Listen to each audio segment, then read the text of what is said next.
guys, welcome back to my channel. It's the Kardashian here today, and I'm going to be teaching you 3 tricks in one video today, and that is because this is the last video of the week. Yes, my tutorial finally comes to an end, and so today we'll be focusing on 3 of the most important things that I've taught you in the week. One will be a card change, card control, and we'll get to the last one. So let's begin with the card control.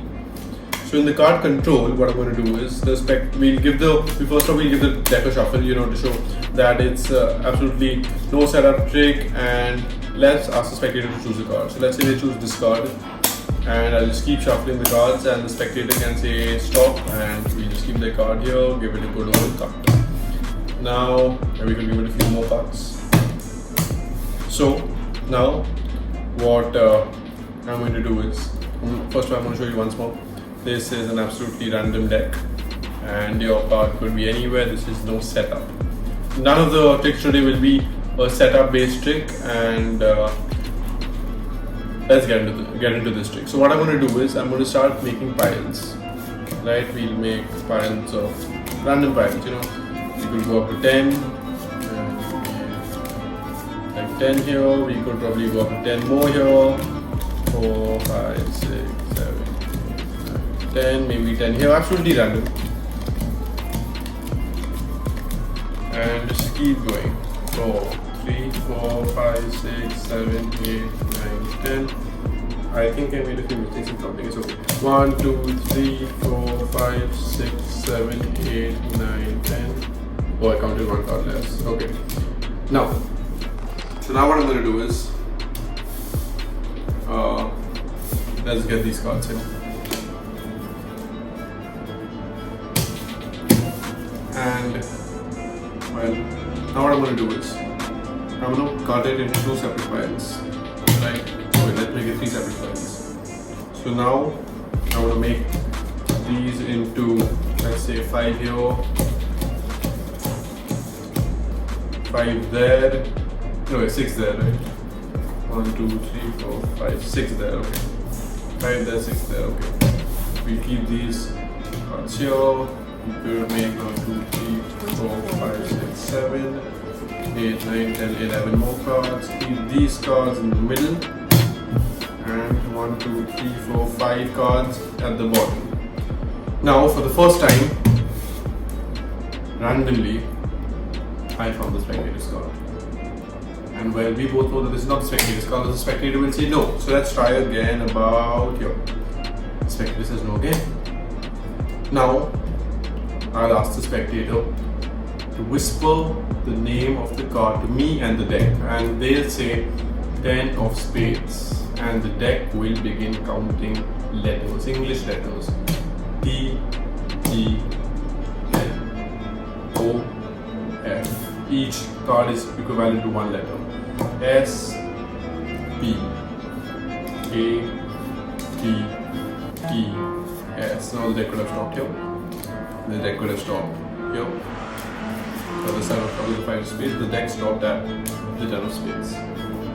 That's trick number 1, and now we will get into the tutorial of that. So let me explain how to do this trick. So what we do in this trick is, well, it's a very basic card control and a very elementary trick. All you need to know for this is a key card, which is the bottom card, which is why I began with shuffling it. Now I'd like to do this overhead shuffle where I'm continuously controlling the bottom card. So you cut off the top, you cut off a little bit from the, like about 2, usually you cut off 1 card because of the way you're holding the deck.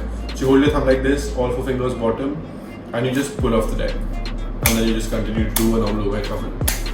Right? So what this does is controls the bottom card. So what you want to do is you actually shuffle it once, and you tell the spectator we shuffle it from the bottom, we shuffle it from the top, we shuffle it from all sides, and as you do it at the bottom, before you turn and stop, just remember the bottom card. It will be the 4 of clubs, which is very plain, which is good for you because it's not a face card. The spectator will not doubt anything. That's just the 4 of clubs, right? And the spectator chooses this card. We differ through this, stop, it comes to this. Now what we do is we make 2 different piles. We know our bottom card is here, 4 of clubs. So they have a choice. They can either keep their card here or here. If they keep their card here, we cut. If they keep their card here, we cut this deck just to get our card on top of their card, and then we just keep the rest of the pile on top.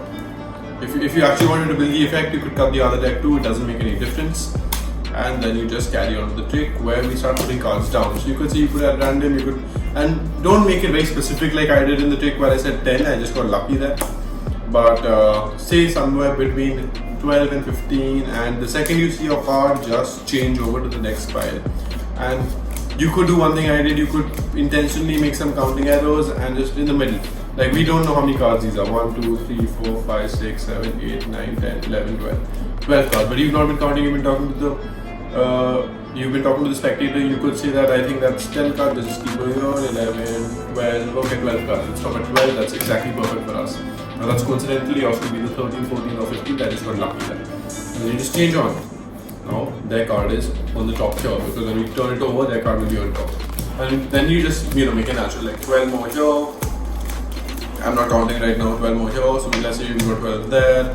And now what you want to do is, which is one thing that I improvised, as in the trick, when I was showing you the trick, I forgot. So improv during the middle of a trick, if you make a tiny arrow, is a big skill. You need to know how to make up quickly. So what you need to do during this part of the trick is, you finish this packet, you've already got your key card and found their card, which is the Queen of Diamonds. And now keep saying that in your head. So Q, U, E, E, N, O, F, Diamonds. D-I-A-M-O-N-D-S, change. So now what do we have? We've got the spelling of their card. So the top deck is always the spelling. The second deck that you pick up is their card. These are all face up while you're holding it face up. Then you take packets at random. So now that we've run that, we've got the spelling and then we've got their card immediately after. So we spell out Q, U, E, E, N, O, F, D, I, A, M, O, N, D, S. And now, because you've set it up so beautifully, you've got the Queen of Diamonds. And that's how we do the card control trick, because we are using the bottom card as a key card, controlling their card with our key card wherever we want. So we've got the 4 of clubs and then we control. You can take a little bit of the top and the bottom and just give it a good convincing cut to distribute the order, and then it won't make a difference because your card is still on top of their card, which means that the 4 of clubs should hopefully be on top of the Queen of Diamonds. Yeah, in face up methods it would be on top of the Queen of Diamonds. And that's trick number 1. Now trick number 2, which is the card change, and the last trick we'll do a mentalist trick. So the card change, right? So for this trick what we want to do is, well, I did show you a few card changes yesterday. I left out one specific card change for today. And now what you want to do is, let's say we've got the spectator's card as this, right? So now what we want to do is, or you know what, better yet, let's make it a proper trick, right? So let's start taking off cards in the middle, and let's say the spectator says stop right over here. So we've got the King of Spades, this time not the Jack of Spades, and well, oops, sorry, I dropped a card. Yeah. So we've got their card as the King of Spades, and then we just do a few basic cuts and riffle shuffle.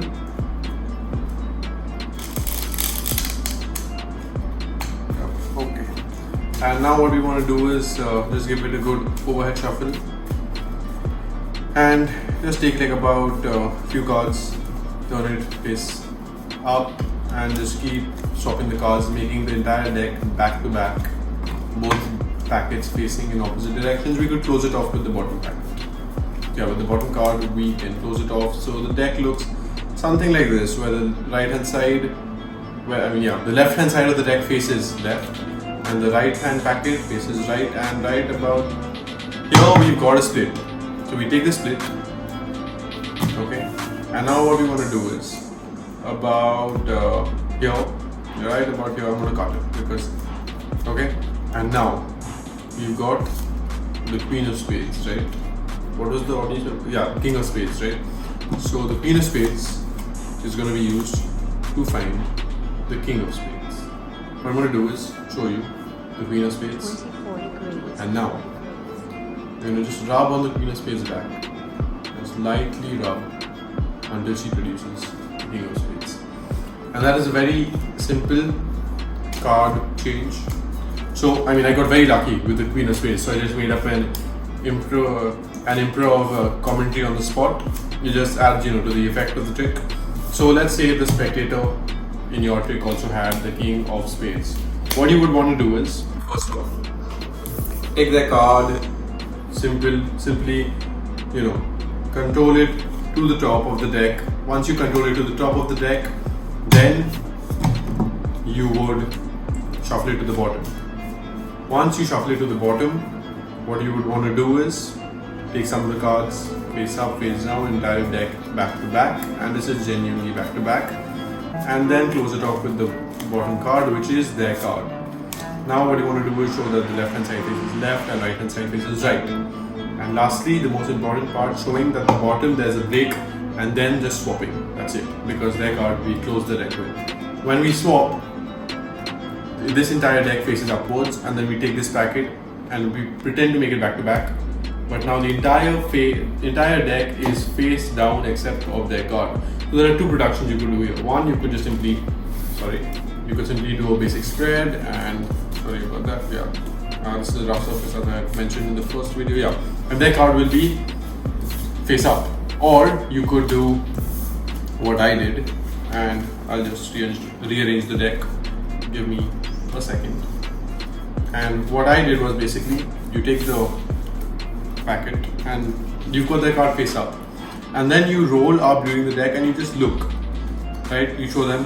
What you could do is, you could assume that the card is somewhere here, push the packet and just take this much and keep a pinky break under it, and then focus on just this much and just riffle through it. And as you riffle through it, just stop at the king and riffle one more card and say, let's cut the deck here. Now we've got the king face up at the second card from the top, and look here, you got lucky again. So you could make up a story like the King of Hearts is looking for his brother. So we'll take the King of Hearts, so you keep it down like this, and the second you push off, it will reveal, right? So the second you push off, neck upwards, like that. So, upwards. And then with your palm, pull back, push forward, and pull this back.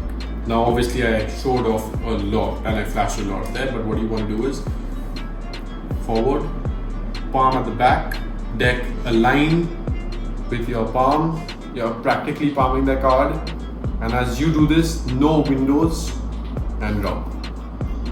And you say you're calling upon the King of Hearts like a genie in Aladdin, and you've called upon the genie, which is your card, the King of Spades. And you can make up any commentary you wanted, because commentary is very important in the trick. And that is the card change trick. And lastly, we will look into the card mentalist control trick. And this simply depends on basic mathematics. For this trick, you will require 21 cards. 9, 18, 21.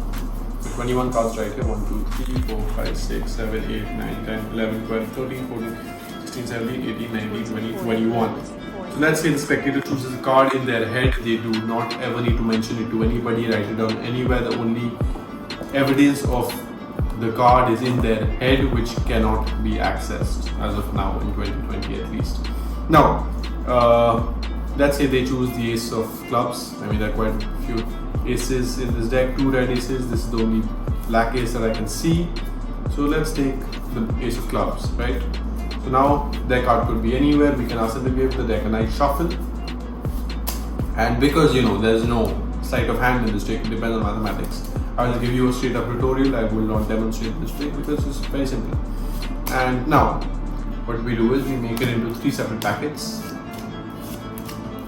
And we just go through, and as we are done with all 21 cards, we ask the spectator to focus on where their card is and which pile it is in. We do not want to know which card it is or where it is in that select pile, but we just want to know which pile it is in. So let's say this pile, so it is in this pile. We take that pile and we sandwich it in the middle of the other 2 piles, make it look natural. And now we do the same thing again. and we go through all 21 cards, placing them down. You got that card in the middle deck this time, which is good. And now the third time you're about to do it, this is where you will know where the card is most of the times. But what I like to do just for confirmation here is ask them where their card is. It will be wherever it is, like let's say it's here this time. It might be here sometimes, it's not 100% accurate, so I like to do this placement about 4 times after the 3 times. So on the 3rd time you say, I think your pile is in the middle, and they'll say no, it's not, it's here. If it is in the middle, then they'll say how did you know, and it's a cool effect. But if it's not, let's say it's here, and you play that to your advantage, you say, oh, I think I made a mistake. And that's when the effect is better when you do it for the 4th time. So you do it again, and this time without fail, their card will be in the 11th position. So that's 3, that's 6, that's 9, 10, and 11 should be the ace of clubs right here. 11th card. So now what they will say is that their card is, so we know their card is in the 11th position, very easy to remember it. They'll say it's in the middle, we'll say okay, we'll eliminate these 2 piles and we spread out this pile. Okay, so we've got this pile, spread it out a little bit. Now one more small feature, their card will be right in the middle of that pile. So their card is the 4th card out of 7. So 3 here, 3 here, and their card in the middle. Now what you want to do is just, attention to detail. So you say, show me your hand, and the spectator would show your hand. You say, I'm going to try and read your mind. And you'd say, I'm sensing that your card is a black card. You eliminate the reds. And then you say, I'm sensing a club. The club is great on the table, so I'm like, you would have chosen the only spade. It makes it too obvious. And then you make a story where you're simply succumbing to, depends. In this case, you're succumbing to the viewer's ego, right? Because ace, strongest card in the deck. Very simple commentary that you're looking for the most powerful card in the deck. And, or if it's the 2, you would make up an underdog story, So if it's a 6, you'd say that you'd relate to each person having its own, its own magical, unique feature. Because 6 is not a very unusual card. It's a very common card. It's in the middle of the deck. Not too much importance or grandeur. But the ace, in this case the ace. So we tell them that it's a grand card and they're looking to be on the top and they want to be the best, and that is why we think that they picked the ace of clubs. And that's just a mentalist effect. It could be very eerie, but it could have some good reactions. And those are the 3 tricks for today. So one, we've got the card control, where we have the second card is face down, we do the card change and just rub and boom. And then the other ones was the speller, where we use the bottom card and to find the top card. So that we were the king of hearts, you and I both don't know what the top card was. We've cut it, so there's no way we could possibly know, but now we know why, because we knew the bottom card, which the top card was the 6 of clubs. And lastly, the mentalist effect with the 21 cards, where after the 4th one, right, on the 4th one for sure it will be the 11th card of the 21 card pack. Thank you everybody for watching my last video. It's been an honor teaching you all, and I hope you'll actually learn something for change. And one thing that I want to recommend is please practice every single day. If you're really interested in card magic, or if it's a nice hobby, because for me it's a hobby, I'm really passionate about it, I enjoy doing it in my free time, and during lockdown it's really a good pastime, it's helping me, use my time and cut across time, because I feel like I've got hours, about 24 hours in 1 hour, which means about 24 square hours in a day. I mean, the days are really long. So, this could be one of your pastimes or your hobbies, and I hope you do enjoy, and I'm happy of being service to you. And please do like and subscribe, and maybe this could be more than, a 1 week thing if you'll like, subscribe, and if my views do increase or surpass my expected target, I might continue making a few videos. I might do some learn-alongs where we'll pick up a YouTube video of a new trick, something difficult, and we learn it together. Or I could show you new tricks, and we could make like a YouTube timetable. It could be a nice growing channel, but I have really enjoyed teaching you all this week. Thank you for watching, and I shall see you around.